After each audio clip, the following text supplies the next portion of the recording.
প্রতি মুহূর্তের খবরের আপডেট পেতে আমাদের গলসি বার্তা চ্যানেল সাবস্ক্রাইব করুন আর বেল আইকনে প্রেস করুন। তৃণমূলের প্রার্থীর পোস্টার ছিঁড়ে দেওয়া ও দেওয়াল লিখনে গোবর দিয়ে দেওয়ার ব্যাপক উত্তেজনা ছড়ালো পূর্ব বর্ধমানের আউশ গ্রামে। বৃহস্পতিবার সকালে শাসক দলের কর্মী সমর্থকরা দেখেন আউশ গ্রামের আলীগ্রামে তাদের লোকসভার প্রার্থীর সমর্থনে লেখা দেওয়ালে গোবর লিপে দেওয়া হয়েছে এবং পোস্টার ছিঁড়ে ফেলা হয়েছে। স্থানীয় তৃণমূল নেতৃত্বের অভিযোগ, বিজেপি এই ঘটনা ঘটিয়েছে। তাদের দলের পোস্টার ছিঁড়ে বিজেপির পতাকা দেওয়া হয়েছে। বোলপুর লোকসভা কেন্দ্রের তৃণমূল প্রার্থী হয়েছেন অসিত কুমার মাল। ইতিমধ্যেই তার সমর্থনে গোটা এলাকায় দেওয়াল লেখা ও পোস্টার দিয়েছেন তৃণমূল কর্মী সমর্থকরা। পুলিশকে গোটা বিষয়টি জানানো হয়েছে। পুলিশ তদন্ত শুরু করেছেন, যদিও বিজেপির পক্ষ থেকে এই অভিযোগ অস্বীকার করা হয়েছে।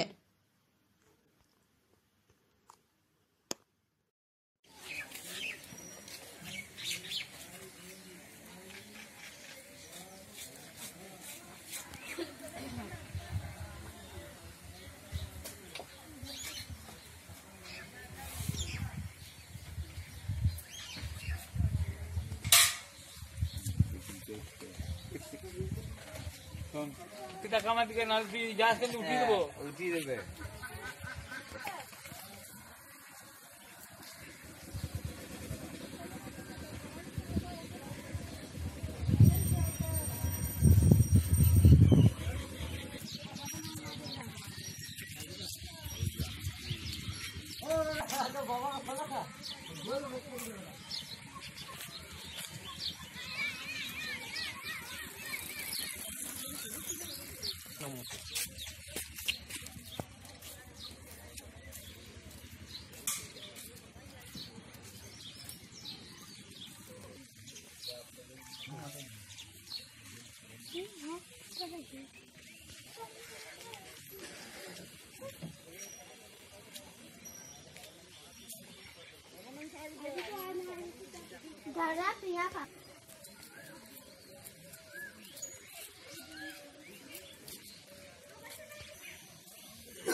বিজেপির ছেলেরা আমাদের পোস্টার দেয়াল লেখনে গোবর লিপে দিয়েছে, দিয়ে ওদের পোস্টার আর ফ্ল্যাগ তুলে দিয়েছে।